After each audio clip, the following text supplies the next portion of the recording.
യുഎസിൽ Donald Trump അധികാരമേൽക്കാൻ തയ്യാറാകുന്നതിനിടയിൽ വിദേശ പഠന മേഖലയിൽ വലിയൊരു മാറ്റം സംഭവിക്കുന്നതായി പഠനം. വിദേശ പഠനത്തിനായി യുഎസിലേക്ക് പോകുന്നതിൽ നിന്ന് ഇന്ത്യയിൽ നിന്നും മറ്റ് രാജ്യങ്ങളിൽ നിന്നുമുള്ള വിദ്യാർത്ഥികൾ പിൻവാങ്ങുന്നു എന്നാണ് പഠനം പറയുന്നത്.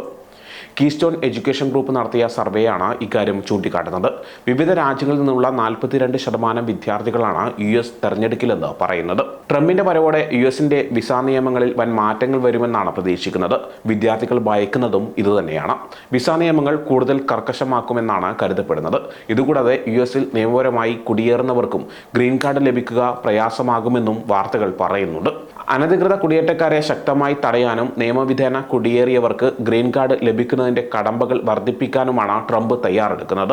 യുഎസിൽ വന്ന് പ്രസവിച്ച് മക്കൾക്ക് പൗരത്വം നേടുന്നത് ഇനി നടപ്പില്ലെന്ന് ട്രംപ് തന്റെ പ്രകടന പത്രികയിൽ തന്നെ വ്യക്തമാക്കിയിട്ടുണ്ട്. അധികാരത്തിലേറിയാൽ ആദ്യ ദിനം ഇത് സംബന്ധിച്ച ഉത്തരവിൽ താൻ ഒപ്പുവെക്കുമെന്നും ട്രംപിന്റെ പ്രകടന പത്രിക പറഞ്ഞിട്ടുണ്ട്. വിദ്യാർത്ഥികളെ അലട്ടുന്ന മറ്റൊരു പ്രശ്നം ട്രംപിന്റെ വരവോടെ രാഷ്ട്രീയ കാലാവസ്ഥ കാര്യമായി മാറുമെന്നതാണ്. വിദേശികളിൽ സുരക്ഷാപരമായ ആശങ്കകൾ വർദ്ധിക്കുന്നുണ്ട്. വംശീയ പ്രശ്നങ്ങൾ വർദ്ധിക്കുമോ എന്ന ഭീതിയും വളരുന്നു. ഏഷ്യൻ രാജ്യങ്ങളിൽ നിന്ന് യുഎസിലെ വിദ്യാഭ്യാസ സ്ഥാപനങ്ങളിലേക്കുള്ള അന്വേഷണങ്ങൾ 21% കുറഞ്ഞത്.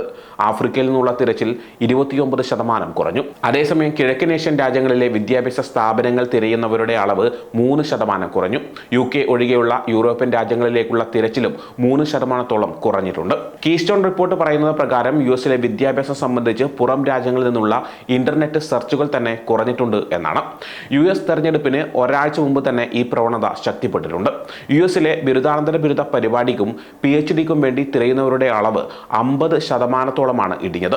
മൊത്തത്തിൽ യുഎസിലെ വിദ്യാഭ്യാസ പരിപാടികളുമായി ബന്ധപ്പെട്ട സെർച്ചുകൾ 3%-ഓളമാണ് കുറഞ്ഞത്. നോർത്ത് അമേരിക്കയിൽ നിന്നുള്ള വിദ്യാർത്ഥികൾ തന്നെയും യുഎസ് വിദ്യാഭ്യാസ സ്ഥാപനങ്ങൾ തെരഞ്ഞെടുക്കുന്നതിൽ പിന്നാക്കം പോവുകയാണ്.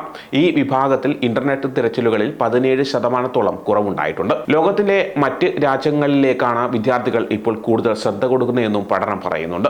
സ്വീഡനിലേക്കാണ് ഇതിൽ കൂടുതൽ വിദ്യാർത്ഥികൾ പോകാൻ ആഗ്രഹിക്കുന്നത്. സ്വീഡനെ കുറിച്ചുള്ള അന്വേഷണങ്ങൾ 37% കൂടി. ഫിൻലാൻഡിൽ പഠിക്കാൻ ആഗ്രഹിക്കുന്നവരുടെ അന്വേഷണങ്ങൾ 36% കൂടിയത്. സിംഗപ്പൂരിലേക്കുള്ള അന്വേഷണം 30% കൂടി. ന്യൂസിലൻഡിലേക്ക് 29% പേരുടെ അന്വേഷണം കൂടുതലായി ചെന്നു. ചൈനയിലെ വിദ്യാഭ്യാസ സ്ഥാപനങ്ങൾ തിരയുന്നവരുടെ എണ്ണം 28% കൂടിയത്. ഇറ്റലിയിലേക്കുള്ള അന്വേഷണം 25%, UKയിലേക്കുള്ള അന്വേഷണം 19% കൂടി. സ്പെയിനിലേക്ക് പോകാനും വിദ്യാർത്ഥികൾ ആഗ്രഹിക്കുന്നു. 19% സ്പെയിനിനെ കുറിച്ചുള്ള സെർച്ച് കൂടിയത്. ദക്ഷിണേന്ത്യയിലെ വിദ്യാഭ്യാസ സ്ഥാപനങ്ങളിലേക്ക് കൂടുതൽ അന്വേഷണങ്ങൾ വരുന്നുണ്ട്. 9% വർധനയാണ് സെർച്ചുകളിൽ ഉണ്ടായിരിക്കുന്നത്. സൗത്ത് അമേരിക്കയിലേക്കുള്ള സെർച്ചുകളും കൂടിയിട്ടുണ്ട്. 1% വർധനമാണ് രേഖപ്പെടുത്തുന്നത്. UKയിലേക്കുള്ള താല്പര്യവും 1% കൂടിയിട്ടുണ്ടെന്നാണ് പഠനം പറയുന്നത്.